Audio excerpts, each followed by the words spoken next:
फिजिक्समध्ये न्यूटनचे गतीचे 3 नियम आहेत. हे नियम वस्तू आणि त्या वस्तूवर कार्य करत असणारी बले आणि या बलांमुळे वस्तूची होणारी हालचाल यातील संबंधाचे वर्णन करतात.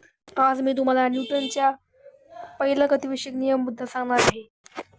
न्यूटनचा पहिला गतिविषयक नियम, ज्याला आपण जडत्वाचा नियम म्हणून सुद्धा ओळखतो, यामध्ये असे म्हटले आहे की जर एखादी वस्तू तिच्यावर कोणतेही बाह्य बल कार्यरत नसेल तर स्थिर राहते किंवा स्थिर गतीने मार्गक्रमण करते.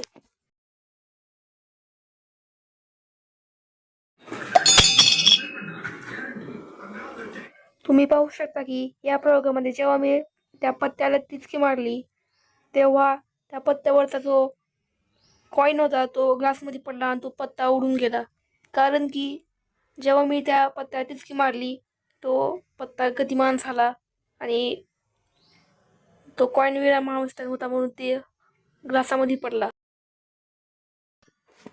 या उदाहरणामध्ये जर एखाद्या फुटबॉलला आपण लात नाही मारली तर तो विरामावस्थेमध्येच राहिला, पण जर त्याला लात मारली तो गतिमान होईल आणि जेव्हा त्याच्यावर घर्षण बल किंवा एखादी वस्तू त्याला थांबवेल तेव्हा तो थांबेल.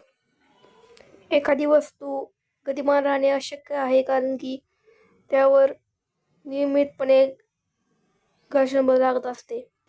घर्षण बल न लागणे हे रिअल लाईफमध्ये तर अशक्य आहे.